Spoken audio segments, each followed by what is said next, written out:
प्रथम गणेश वंदना करूं, सरस्वती धरूं ध्यान। आइए कंठ विराजिए, करो शिव विवाह बखान।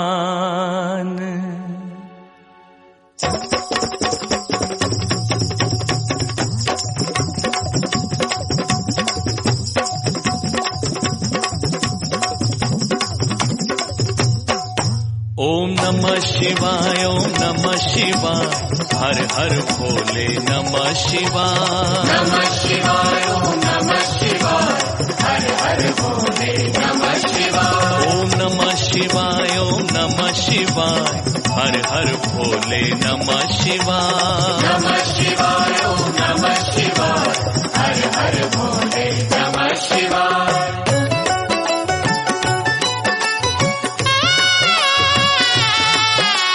धरती अंबर दसों दिशाएं, शिव विवाह की कथा सुनाए।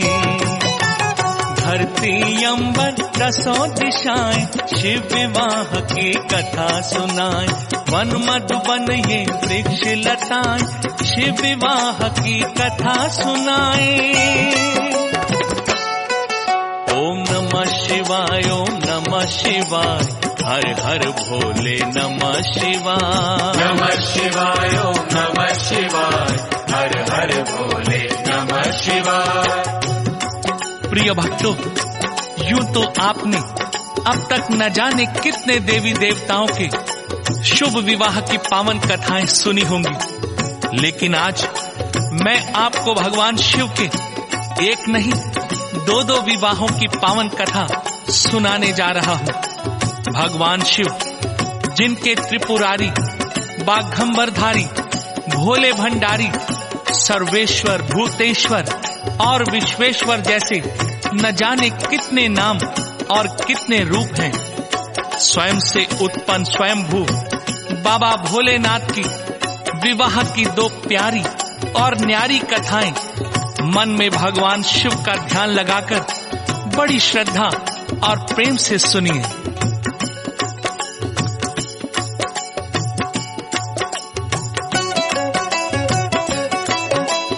एक समय की बात है, ब्रह्मा रचते थे जब ये सृष्टि। उनकी भौं से पैदा हुई तब संध्या नाम की एक युवती। तभी अचानक उनके सन्मुख सुंदर युवक एक प्रकट हुआ। झुककर उसने ब्रह्मा जी को श्रद्धा से प्रणाम किया। बोला सृष्टिकर्ता से मुझको मेरा काम बताए। ओम नमः शिवाय, ओम नमः शिवाय, हर हर भोले नमः शिवाय। नमः शिवाय, ओम नमः शिवाय, हर हर भोले नमः शिवाय। भक्तों, युगों पुरानी बात है, जब ब्रह्मदेव सृष्टि की रचना कर रहे थे, उसी समय अचानक उनकी भौं के बीच से संध्या नाम की एक सुंदर युवती उत्पन्न हुई, जिसे देखकर स्वयं ब्रह्मा जी भी चकित रह गए। इससे पहले कि वे कुछ संभलते, उसी समय एक रूपवान युवक वहां प्रकट हुआ। उसके हाथ में 5 पुष्प बाण थे। उस युवक ने ब्रह्मा जी को पिताश्री कहकर उन्हें प्रणाम किया और कहा, पिताश्री, मुझे किसी कार्य में लगाइए। तब ब्रह्मा जी ने अपने द्वारा उत्पन्न उस युवक को कामदेव नाम प्रदान करते हुए ये कार्य सौंपा कि तुम सृष्टि के प्राणियों में मद, प्रेम और काम की भावना जगाकर सबको अपने वश में रखोगे। ब्रह्मा के निकट ही बैठे ऋषियों ने भी उसे आशीर्वाद दिया और हाथ में लिए उसके 5 बाणों में दिव्य शक्ति भर दी। और भक्तों, तभी एक घटना घटित हो गई। कामदेव ने परीक्षण हेतु अपने उन 5 बाणों को उन ऋषियों पर ही चला दिया। परिणाम स्वरूप ब्रह्मा समेत वो सारे ऋषि काम के वशीभूत हो गए और कामुक दृष्टि से उस सुंदर युक्ति संध्या की ओर देखने लगे। दूसरी ओर थी संध्या लज्जित, ये कैसी अनहोनी हुई। ऋषियों के संग ब्रह्म पिता की मुझ पे कामुक दृष्टि पड़ी। मुनि वशिष्ठ की आज्ञा पाके उसने तप आरंभ किया। तप उसका फलीभूत हुआ और शिव ने उसको दर्श दिया। संध्या बोली संग मेरे क्यों हुआ अनर्थ बताए। ओम नमः शिवाय, ओम नमः शिवाय, हर हर भोले नमः शिवाय। नमः शिवाय, ओम नमः शिवाय, हर हर भोले नमः शिवाय। भक्तों, शिव से संध्या की ये पूछने पर भगवान शिव ने संध्या को बताया कि कामदेव ने अपने काम बाणों की परीक्षा लेने के विचार से अपने उन पुष्प बाणों का प्रयोग तुम्हारे पिता ब्रह्मा और अन्य ऋषियों पर किया है, जिसके परिणाम स्वरूप उन ऋषियों सहित स्वयं तुम्हारे पिता ब्रह्मा ने भी तुम्हें कामुक दृष्टि से देखा। परंतु तुम इसकी चिंता न करो, समय आने पर मैं स्वयं ब्रह्मा को उनके इस कुकृत्य का दंड दूंगा। फिर उसे उद्धार का मार्ग बताते हुए कहा, इसी पर्वत के नीचे मेघा ऋषि एक महान यज्ञ कर रहे हैं। तुम वहां पहुंचकर अपने आप को यज्ञ अग्नि को समर्पित कर दो। ऐसा करने से तुम उनकी कन्या बनोगी। फिर जब तुम हिमालय पर कठोर तप करोगी तो त्रेता युग के प्रथम भाग में राजा दक्ष की कन्या होकर योग्य वर को प्राप्त करोगी। शिव जी के कहे अनुसार संध्या मेघा ऋषि के आश्रम में पहुंची और यज्ञ से निकलने वाली लपटों में कूद पड़ी।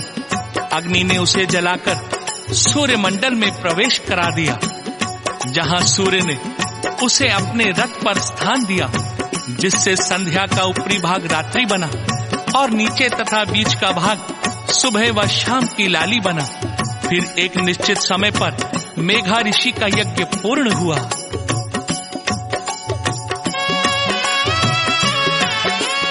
यज्ञ समाप्ति पर मेघा को हवन कुंड से कन्या मिली। कौन है, किसकी पुत्री है ये, मन में एक जिज्ञासा जगी। फिर शिव का प्रसाद समझ के अरुंधति था नाम रखा। पाल पोस कर बड़ा किया और उसका कन्यादान किया। मेघा ऋषि संग आओ हम सब शिव की अलख जगाए। रामेश्वराय शिव रामेश्वराय, हर हर भोले नमः शिवाय। रामेश्वराय शिव रामेश्वराय, हर हर भोले नमः शिवाय। भक्तजनों, ब्रह्मा जी की भौं से जन्मी संध्या नाम की युवती के आरंभ ने तो सुखद अंत पा लिया, परंतु कामवश होकर ब्रह्मा जी ने अपनी ही इस पुत्री पर कामुक दृष्टि डालकर जो अपराध किया था उसे देवादिदेव महादेव भुला न सके। इसके लिए उन्होंने ब्रह्मा जी को कटु शब्द कहकर उन्हें इतना लज्जित और अपमानित किया कि ब्रह्मा जी उसका कोई उत्तर न दे पाए। भक्तों, भगवान शंकर तो अपना कर्तव्य निभाकर चले गए, लेकिन ब्रह्मा जी अपने इस अपमान को वर्षों तक नहीं भुला पाए।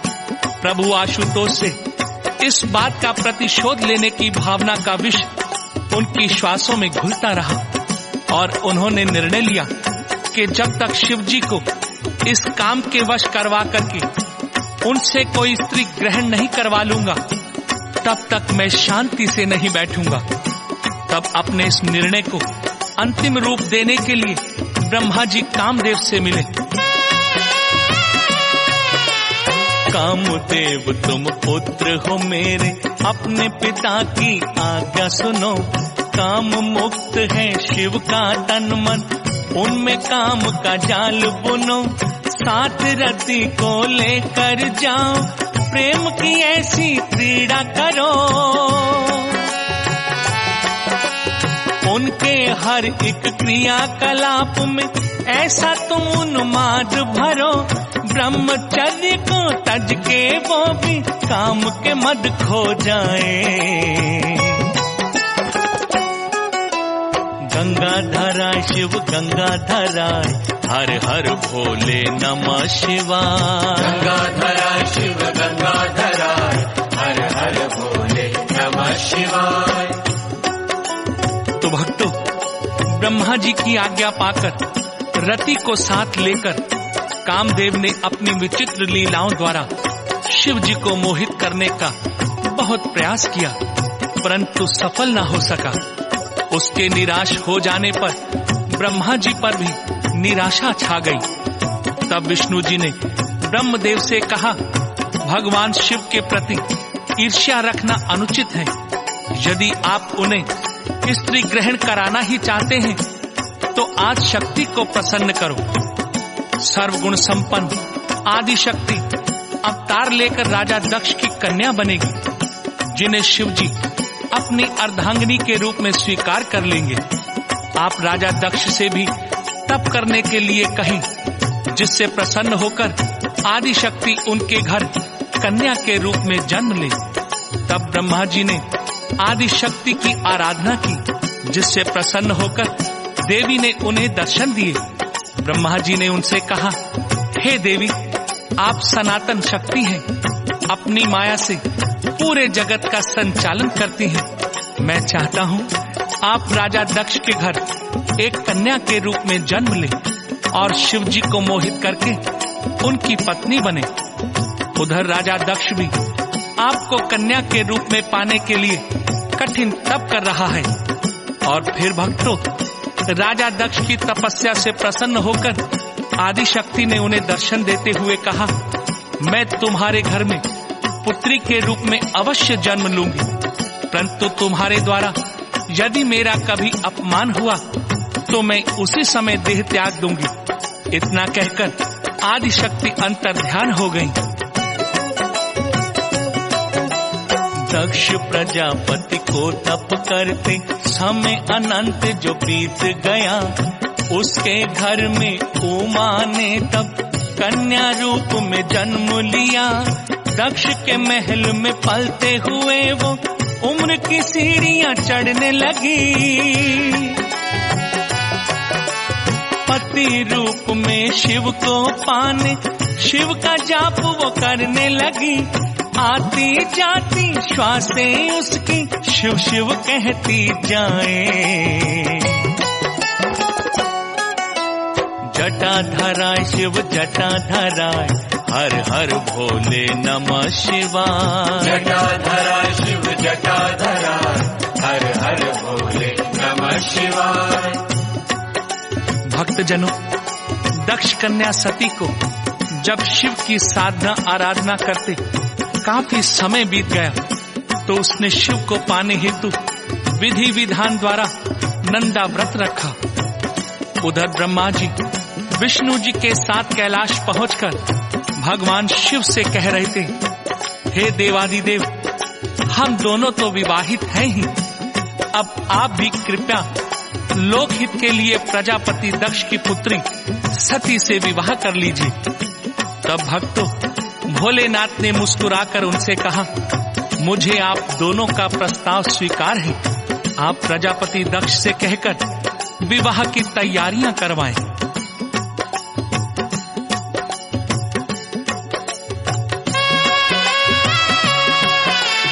शिव आज्ञा से ब्रह्मा विष्णु दक्ष के महलों में आए।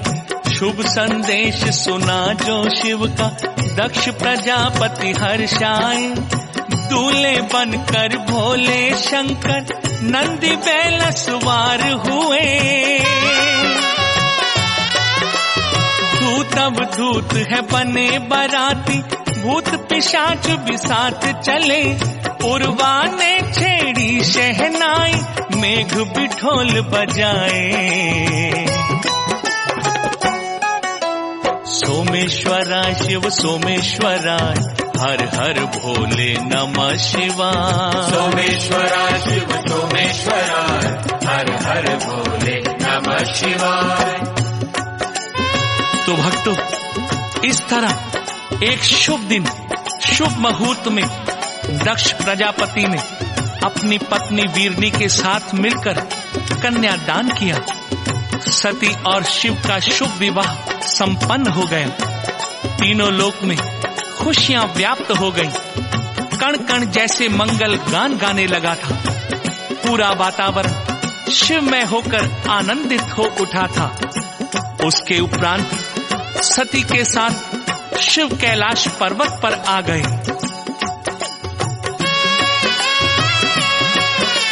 साथ सती के तीन लोक में शिव जी विचरण करते थे। करते करते भ्रमण वो एक दिन दंडक वन में आ पहुँचे। मानस रूप में राम लखन को शिव ने अचानक देख लिया। दूर थे फिर भी शीश झुका के राघव को प्रणाम किया। देख के ये सब सती के मुख पे प्रश्नों के चिन्ह आए। विश्वेश्वराय शिव विश्वेश्वराय, हर हर भोले नमः शिवाय। विश्वेश्वराय शिव विश्वेश्वराय, हर हर भोले नमः शिवाय। भक्तजनों, सती ने जब महादेव को एक साधारण से मनुष्य को श्रद्धा से प्रणाम करते देखा तो उनके आश्चर्य की सीमा न रही। उनके मुख पर कई प्रकार के प्रश्नों के चिन्ह आने जाने लगे। उनसे ना रहा गया तो भोलेनाथ से पूछने लगी, हे नाथ, आप तो स्वयं जगत पिता हैं, सृष्टि के रचयिता हैं, पालन करता और संहार करता हैं। फिर आपने इस श्याम वर्ण वाले साधारण से मनुष्य को प्रणाम क्यों किया?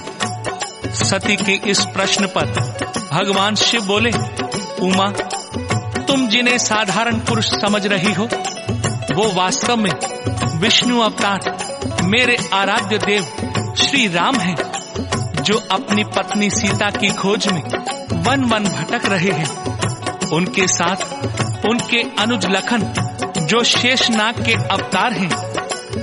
अपने आराध्य श्री राम को प्रणाम करके मैंने कोई अनुचित कार्य नहीं किया। परंतु भक्तों, सती को भगवान शिव की इन बातों पर विश्वास नहीं आया।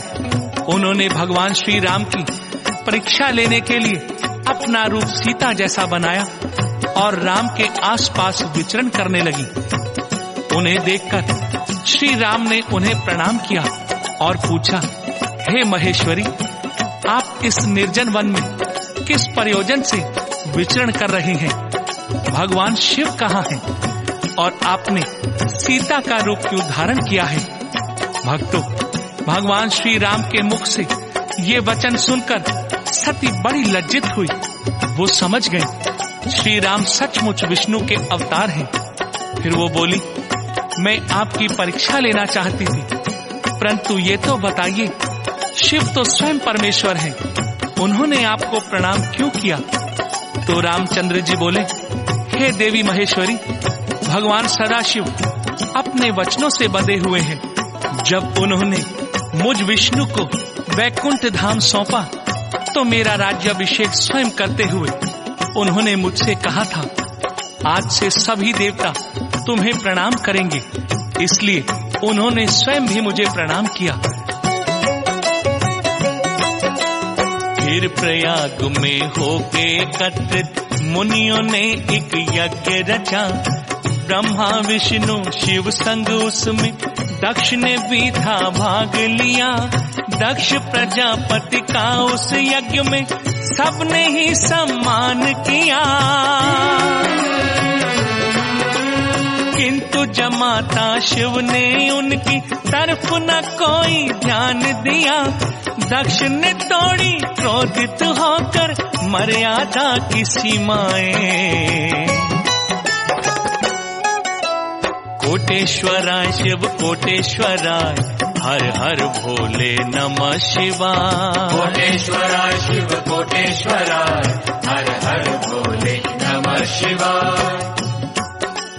भक्तों, त्रिपुंडधारी अमंगलहारी बाबा भोलेनाथ स्थान स्थान पर कई तरह की लीलाएं करते रहते हैं और ये उनकी लीला का एक अंश ही था कि प्रयाग तट पर जब ऋषि मुनियों ने एक यज्ञ का आयोजन किया, उसमें सब देवताओं के साथ राजा दक्ष भी सम्मिलित हुए। सब ऋषि मुनि देवों ने राजा दक्ष को सम्मान दिया, परंतु शिव शंकर ने जानबूझकर अपने श्वशुर का अभिवादन करना तो दूर, उनकी तरफ ध्यान ही नहीं दिया। और भक्तों, फिर वही हुआ जिसका भोलेनाथ को पूर्व अनुमान था। राजा दक्ष ने अत्यंत क्रोधित होकर शिव शंकर को अपशब्दों में बहुत ही भला बुरा कहते हुए उनसे सभी लौकिक संबंध तोड़ दिए। फिर शिव को अपमानित करने के लिए उन्होंने एक विशाल यज्ञ का आयोजन किया, जिसमें उन्होंने तमाम ऋषि मुनि और देवताओं को तो बुलाया, लेकिन शिव और अपनी पुत्री सती को आमंत्रित नहीं किया। परंतु सती को जब ये ज्ञात हुआ कि उसके पिता ने उसे व उसके स्वामी को यज्ञ में नहीं बुलाया, तो उन्होंने दुखी होकर शिव से इसका कारण पूछा। तो शिव बोले,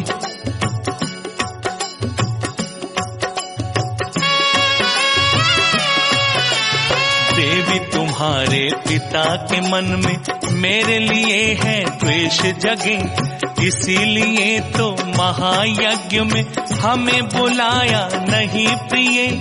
सती ये बोली मैं जाऊंगी, आज्ञा दे मुझे जाने की। शिव ये बोले बिना निमंत्रण वहां पे जाना ठीक नहीं, प्रिया हट नहीं समझा कभी भी, लाख प्रभु समझाए। सिद्धेश्वराय शिव सिद्धेश्वराय, हर हर भोले नमः शिवाय। सिद्धेश्वराय शिव सिद्धेश्वराय, हर हर भोले नमः शिवाय। भक्तों, क्रियाहटवश सती ने पति शिव की बात नहीं मानी और पिता द्वारा आयोजित यज्ञ में जा पहुंचे। और वहां उन्होंने देखा देवलोक के तमाम देवता ऋषि मुनि सभी वहां उपस्थित थे, परंतु उनके पति भगवान शिव के लिए स्थान भी नहीं रखा गया। तो सती से ना रहा गया। उन्होंने अपने पिता से शिव जी को न बुलाने का कारण पूछा।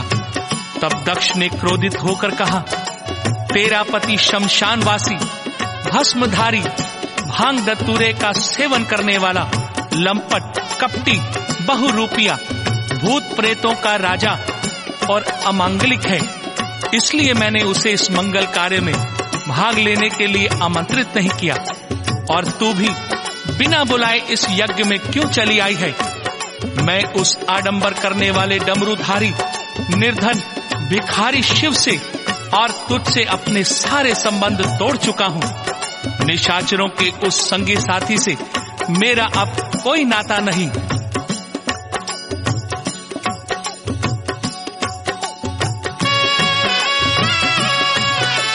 पति निंदा से सती के मन में क्रोध की ज्वाला भड़क उठी। उसी समय वो सुध बुध खोके यज्ञ अग्नि में कूद पड़ी। यज्ञशाला में घटी ये घटना गणों से जब शिव जान गए। रौद्र रूप धर तब शिव शंकर क्रोध में तांडव करने लगे। नभ जल थल में हुआ था कंपन, ठहर गई थी हवाएं।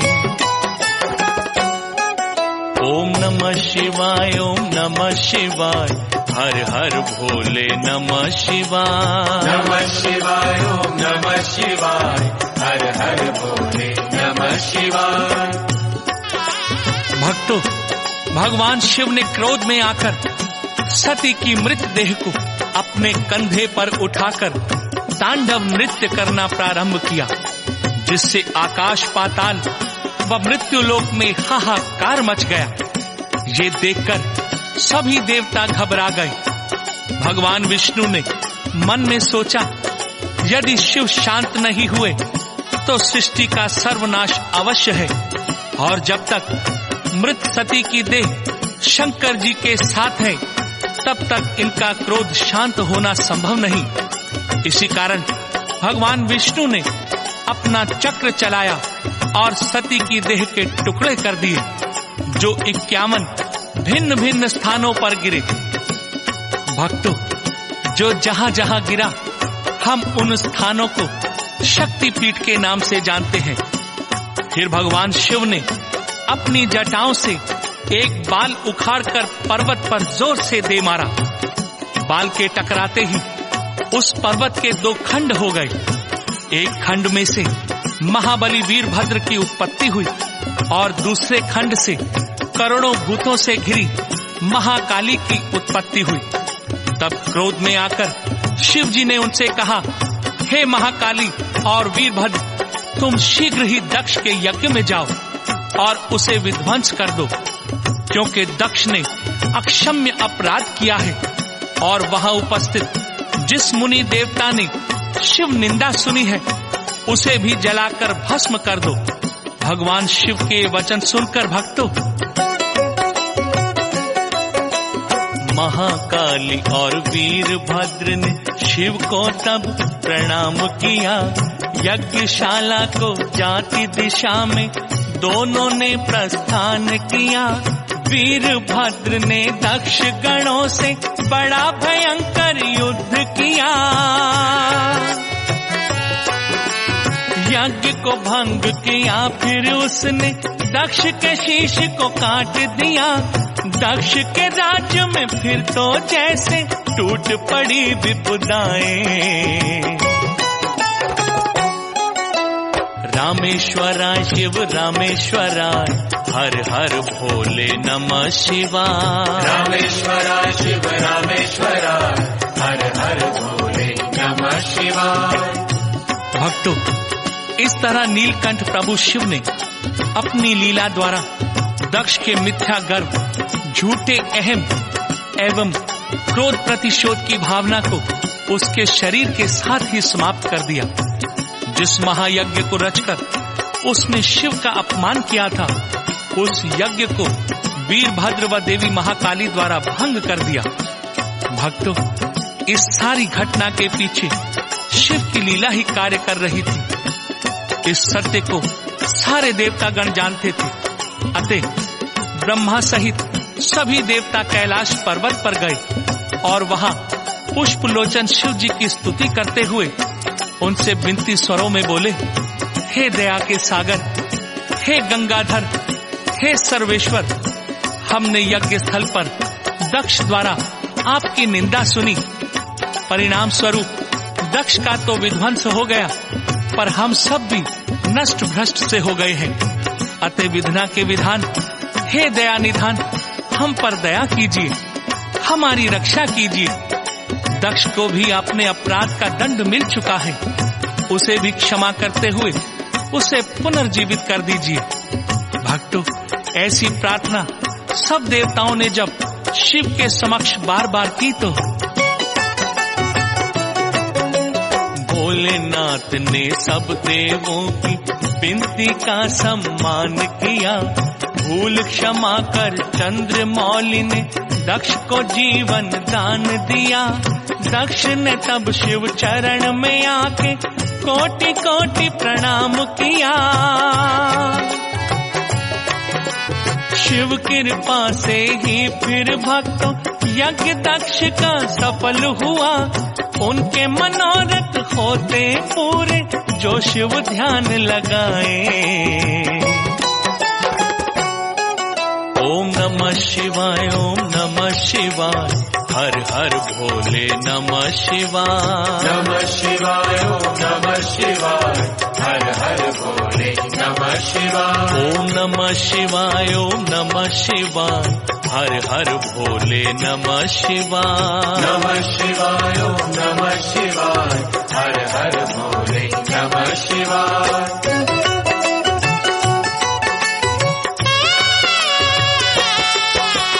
धरती अंबर दसों दिशाएं, शिव विवाह की कथा सुनाए। धरती अंबर दसों दिशाएं, शिव विवाह की कथा सुनाए। वन मधुबन ये वृक्ष लताएं, शिव विवाह की कथा सुनाए। ओम नमः शिवाय ओम नमः शिवाय, हर हर भोले नमः शिवाय। नमः शिवाय ओम नमः शिवाय, हर हर भोले नमः शिवाय। भक्तों, भगवान शिव अपनी प्राणेश्वरी सती की विरह में व्याकुल होकर गृहस्थ त्याग कर समस्त लोकों का भ्रमण करने लगे। उधर पर्वत जैसे दीर्घ आकार वाले महादैत्य तारकासुर ने ब्रह्मा जी की घोर तपस्या करके उनसे 2 वरदान प्राप्त कर लिए। पहला तो ये कि संसार में मुझ जैसा बलशाली और कोई न हो। दूसरा, मेरी मृत्यु केवल शिवजी से उत्पन्न बालक के शस्त्र से हो। ये दोनों वरदान पाकर दैत्य तारकासुर अत्यंत उद्दंड हो गया। तीनों लोकों का स्वामी बनने की इच्छा में वो सब देवताओं को पीड़ित करने लगा, क्योंकि वो जानता था कि शिव तो इस समय वैरागी बन चुके हैं, पत्नी विहीन है, अतः उनसे अब कोई पुत्र कैसे होगा। परंतु भक्तों, वो शिव की लीला को नहीं जानता था। उसे ज्ञान नहीं था कि देवताओं ने पर्वतराज हिमालय से प्रार्थना की है कि वो अपनी पत्नी मैना के संग शिव आराधना करके उन्हें प्रसन्न करे, ताकि उनकी कृपा से वही सती पार्वती के रूप में उनके घर जन्म ले और समय आने पर शिव पार्वती का विवाह हो। इसके साथ दैत्य तारकासुर का भी अंत हो सके। हिमालय राज ने देवताओं का आग्रह मान लिया। पत्नी मैना संग हिमालय जब तप साधना करने लगे, मन वांछित फल पाने को वो शिव की आराधना करने लगे। उधर सभी देवों ने मिलकर शक्ति से ये विनती की, मैना गर्भ से कन्या बनके आप जन्म ले जग जननी, फिर शिव जी की पत्नी बनके सबके कष्ट मिटाए। रामेश्वरा शिव रामेश्वरा, घट घट वासी रामेश्वरा। रामेश्वरा शिव रामेश्वरा, घट घट वासी रामेश्वरा। भक्तजनों, देवों के आग्रह पर हिमालय राज अपनी पत्नी मैना के साथ शिव की साधना आराधना करने लगे। उसके बाद देवताओं ने भी आदि शक्ति की स्तुति करके उन्हें प्रसन्न किया और प्रार्थना की, हे माता जगत जननी, आप लोक कल्याण हेतु पर्वतराज हिमालय के घर पार्वती के रूप में जन्म ले और भगवान शिव की अर्धांगिनी बनकर तीनों लोकों का उद्धार करें। भक्तों, महेश्वरी ने देवताओं को आश्वासन दिया कि ऐसा ही होगा, और फिर वो शुभ समय भी आ गया। हिमालय राज के ज्येष्ठ पुत्र मैनाक के बाद देवताओं को दिए हुए अपने वचन को सत्य करने के लिए उमा शिवा कल्याणी ने मैना के गर्भ से जन्म लिया।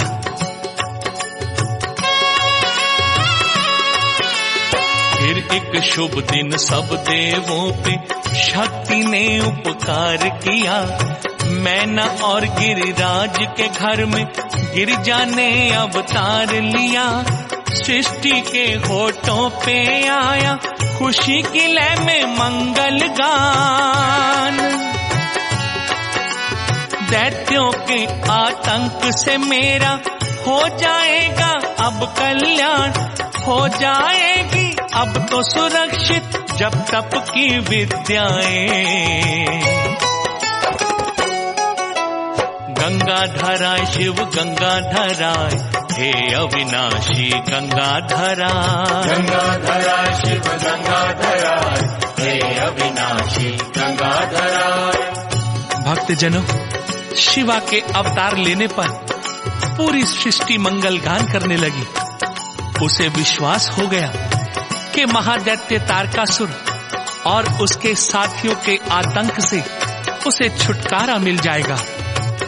एक दिन देव ऋषि नारद ने आकर गिरिराज से कहा, हे गिरिराज, आपकी कन्या की भाग्य रेखाएं अति उत्तम है, उसे तप द्वारा शिव जी की प्राप्ति होगी। बचपन से ही गिरिजा देवी शिव के ध्यान में रहती थी। शिव स्वरूप के लेके खिलौने हर पल खेला करती थी। शिव शिव कहती आठों पहर वो शिव का पूजन करती थी। होके शिव में हर एक कण में शिव के दर्शन करती थी। युवा हुई तो लगा उसे यूं शिव उसे पास बुलाए।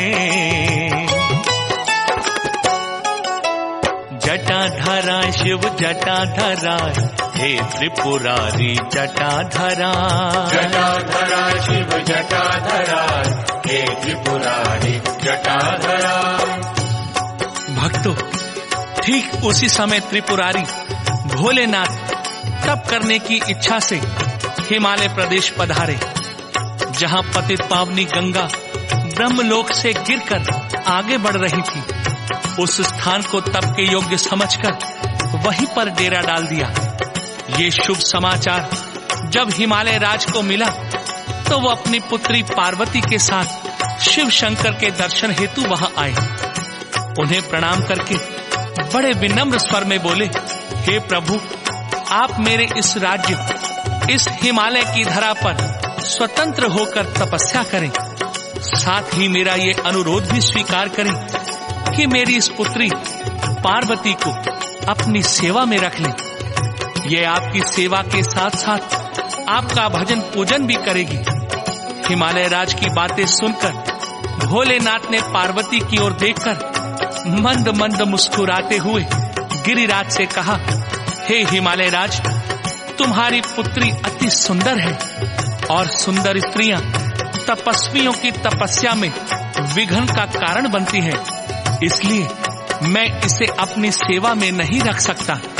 भक्तों, भगवान शिव के इतना कहने पर पार्वती विनम्रता से बोली, हे सदाशिव, मैं प्रकृति हूँ और प्रकृति के बिना इस संसार में कुछ भी संभव नहीं। यहाँ तक कि उसके बिना आप भी चेष्टावान नहीं रह सकते और किसी भी कार्य को करने में समर्थ नहीं हो सकते।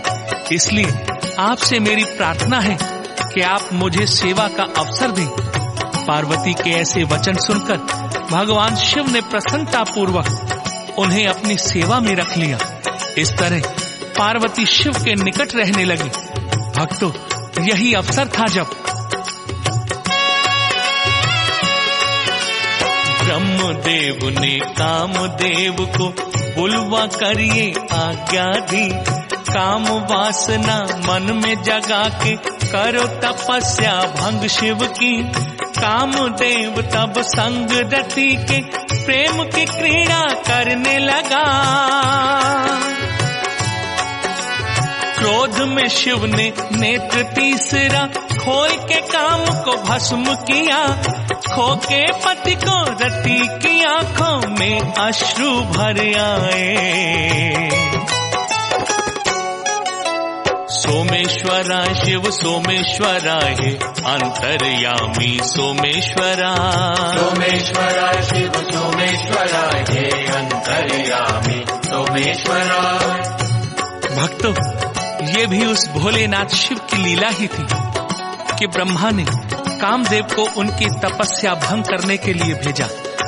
और कामदेव ने अपनी पत्नी रति को साथ लेकर वह अपनी काम माया फैलाई। उसने समाधि में बैठे भगवान शंकर पर अपना पुष्प बाण चला दिया। भक्तों, जगत को मोहित करने वाले उस बाण ने अपना प्रभाव दिखाया और शिव जी का ध्यान टूट गया। उनकी दृष्टि दूर एक वृक्ष पर धनुष बाण लेकर बैठे कामदेव पर गई। उसे देखकर शिव के क्रोध का अंत न रहा। क्रोध में उसी क्षण उनका तीसरा नेत्र खुला, जिसमें से विकराल अग्नि निकली, जिसमें कामदेव वहीं भस्म होकर रह गया। कामदेव के भस्म होने के बाद भी भगवान शंकर के तीसरे नेत्र से भयंकर अग्नि निकल रही थी। तब ब्रह्मा जी ने उस अग्नि को हाथ से पकड़कर उसे समंदर में प्रविष्ट करा दिया। प्रिय भक्तों, इस संपूर्ण घटना से शिव जी का मन बड़ा उचाट सा हो गया और वो उस स्थान को छोड़कर चले गए। उनके जाने के बाद पार्वती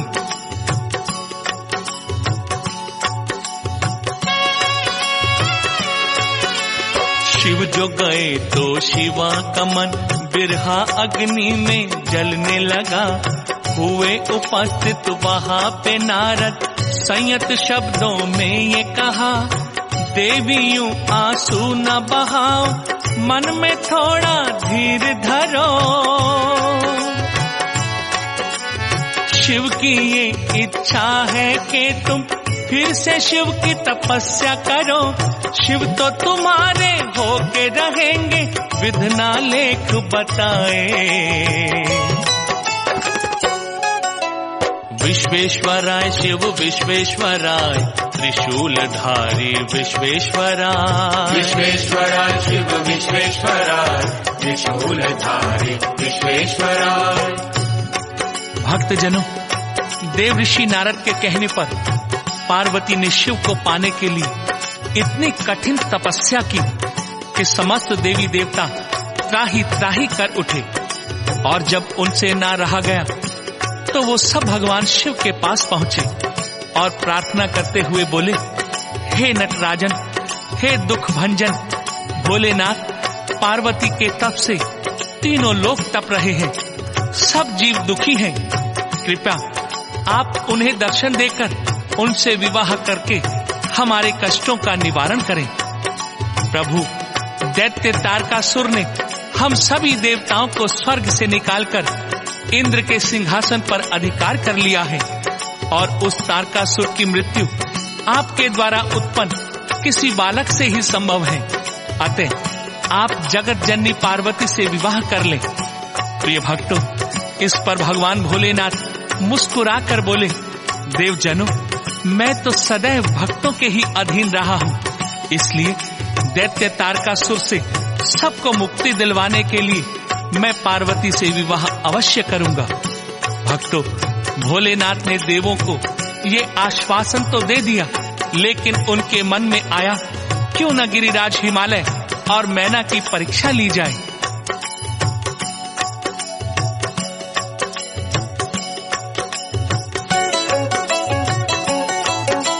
शिव ने नट का रूप धरा, गिरिराज के सन्मुख प्रकट हुए। बजा बजा के डम डम डमरू अद्भुत नृत्य वो करने लगे।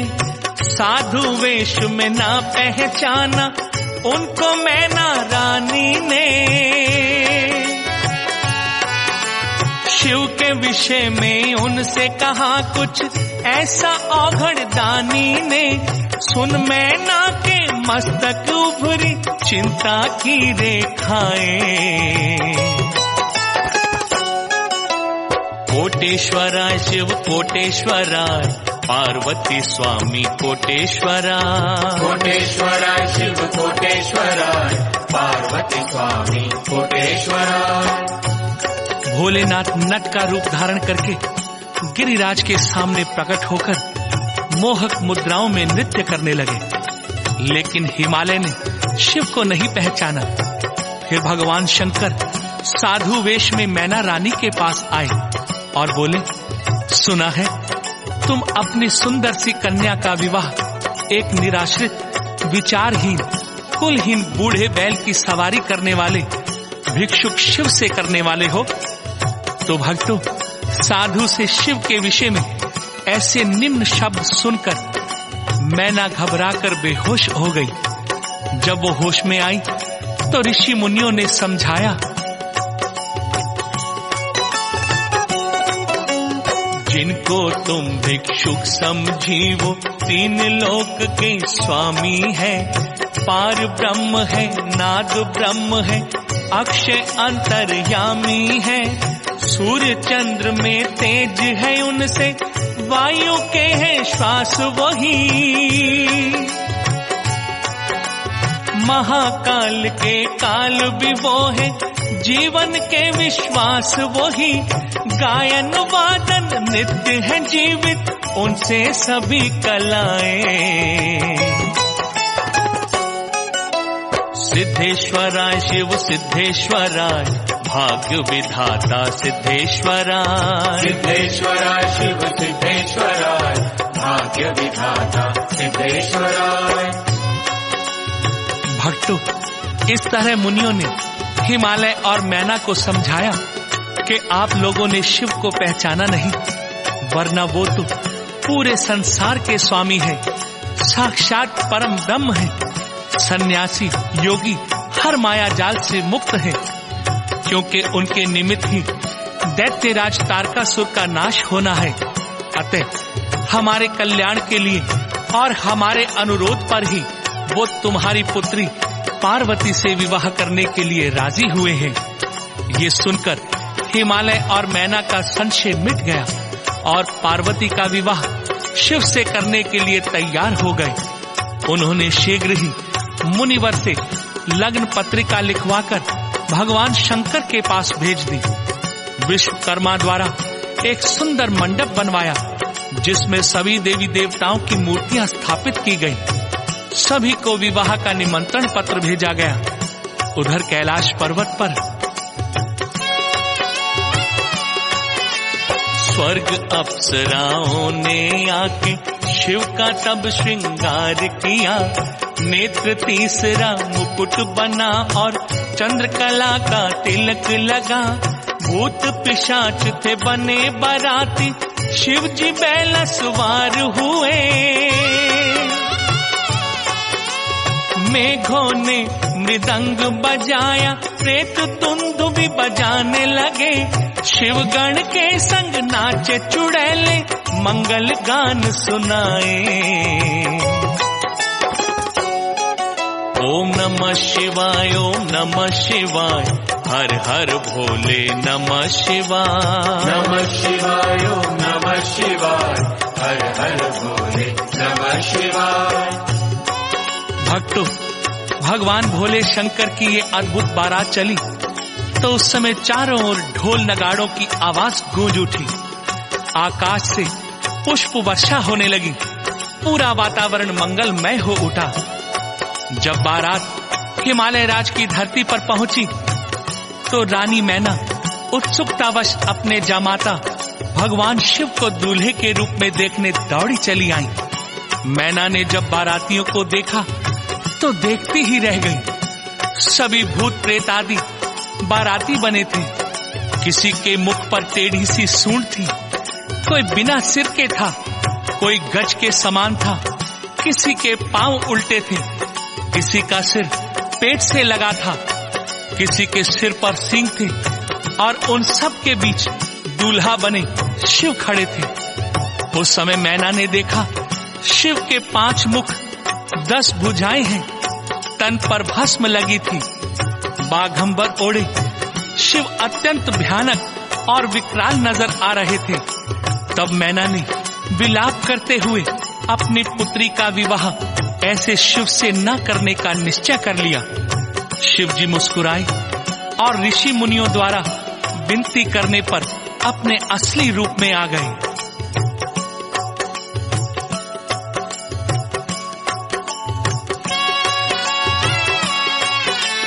शिव का सुंदर रूप जो देखा, होके चकित रह गई मैना। हो गई हर्षित पलक झपकना, भूल गए उसके नैना। वृषभ सवार थे भोले शंकर, तन पे आभूषण सुंदर। शिव चरणों में 8 सिद्धियां होती थी दृष्टि गोचर। माया ठगनी नतमस्तक थी शिव के दाएं बाएं। गंगाधारा शिव गंगाधारा, हर हर भोले गंगाधारा। गंगाधरा शिव गंगाधरा, हर हर भोले गंगाधरा। भक्तों, भगवान शंकर के इस मोहक रूप को देखकर मैना देवी अत्यंत प्रसन्न हुई। विभिन्न प्रकार के आभूषण पहनकर जब पार्वती विवाह मंडप की ओर बढ़ी तो शिव ने उनकी ओर देखा।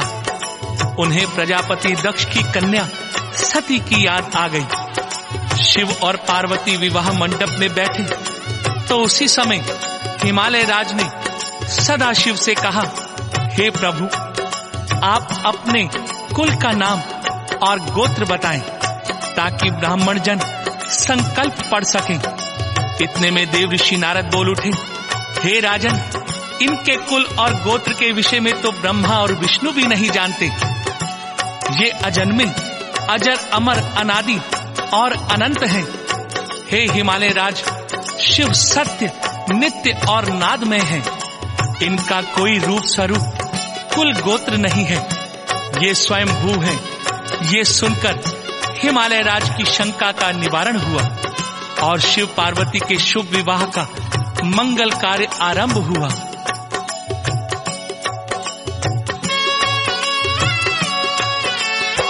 ब्रह्मा मंगलाचार सुनाते, विष्णु जी हर्षाते थे।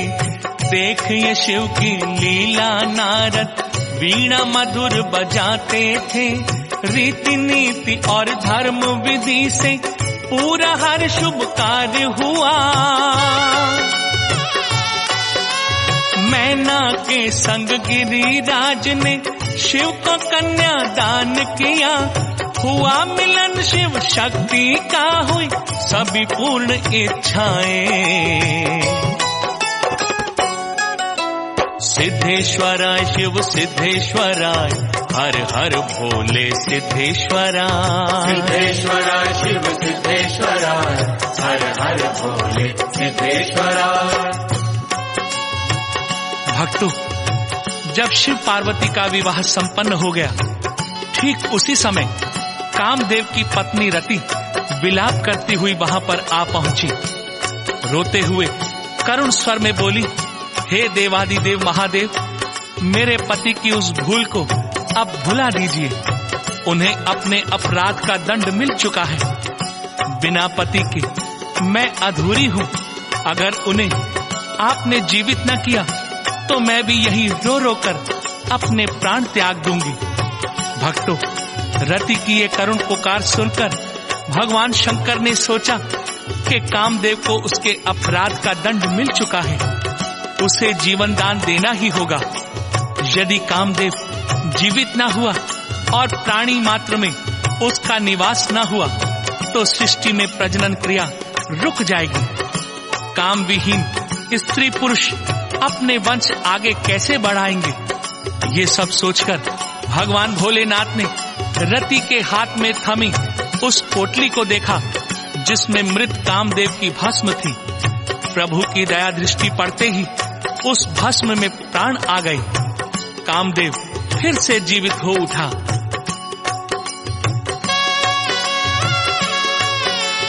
विदा की पावन बेला आई, विचलित हो गई माँ मैना। पुत्र वियोग से गिरिराज संग उसके भर आए नैना।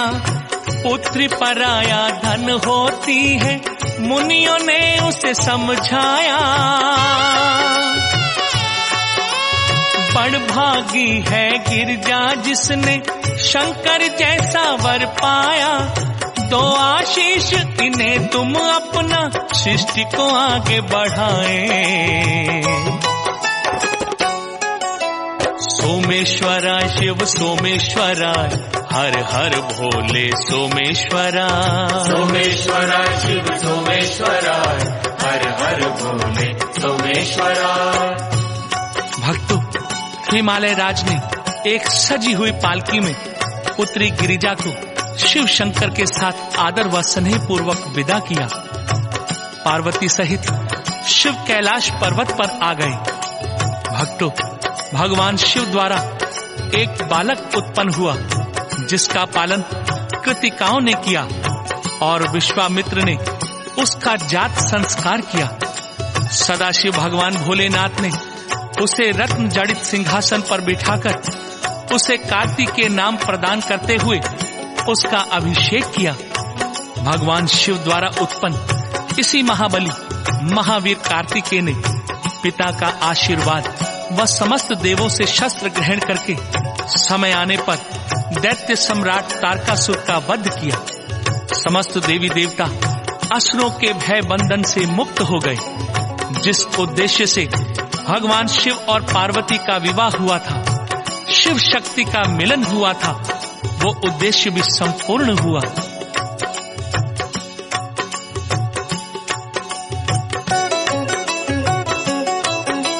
शिव विवाह की कथा ये पावन भक्तों जो भी सुनता है, समझो दुख की गलियों में वो सुख की कलियां चुनता है। शिव की पूजा अर्चना करके जो शिव नाम को ध्याता है, शिव में होकर शिव में खोकर वो शिव धाम को जाता है। होता सकारत जीवन उसका, रोग सभी मिट जाए। ओम नमः शिवाय, ओम नमः शिवाय, हर हर भोले नमः शिवाय। नमः शिवाय, ओम नमः शिवाय, हर हर भोले नमः शिवाय। प्रिय भक्तों, भगवान शिव के अनंत नाम और रूप के साथ उनकी लीलाएं भी अनंत और अपरंपार हैं। उनका पार आज तक कोई नहीं पा सका। किसी भी प्राणी की वाणी में इतनी शक्ति नहीं कि वो शिव की लीला का अधिकार पूर्वक वर्णन कर सके। फिर भी मैंने सीमित शब्दों में अपनी बुद्धि अनुसार उस असीम बुद्धि शुद्धि के दाता सर्वज्ञाता भगवान शिव के विवाह की ये शुभ कथा सुनाने का प्रयास किया है। अगर मुझसे भूले से भी कोई भूल हो गई हो या कोई त्रुटि रह गई हो तो अज्ञानी, अबोध व भगवान शिव का एक तुच्छ भक्त जानकर क्षमा करें।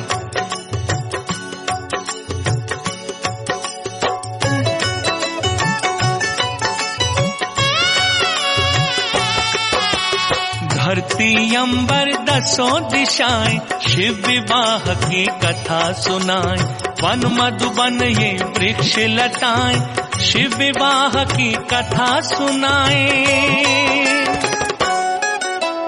नमः शिवाय, ओम नमः शिवाय, हर हर भोले नमः शिवाय। नमः शिवाय, ओम नमः शिवाय, हर हर भोले नमः शिवाय। नमः शिवाय, ओम नमः शिवाय, हर हर भोले नमः शिवाय। नमः शिवाय, ओम नमः शिवाय, हर हर भोले नमः शिवाय।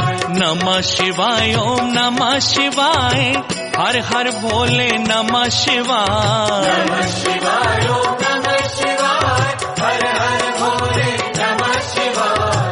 नमः शिवाय, ओम नमः शिवाय, हर हर भोले नमः शिवाय। नमः शिवाय, ओम नमः शिवाय, हर हर भोले नमः शिवाय। नमः शिवाय, ओम नमः शिवाय, हर हर भोले नमः शिवाय। नमः शिवाय, ओम नमः शिवाय, हर हर भोले नमः शिवाय। नमः शिवाय, ओम नमः शिवाय, हर हर भोले नमः शिवाय। नमः शिवाय, ओम नमः शिवाय, हर हर भोले नमः शिवाय।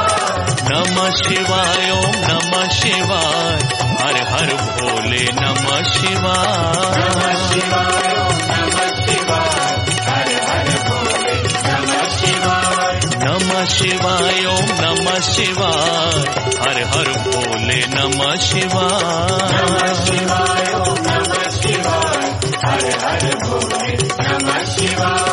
नमः शिवाय, ओम नमः शिवाय, हर हर भोले नमः शिवाय। नमः शिवाय, ओम नमः शिवाय, हर हर भोले नमः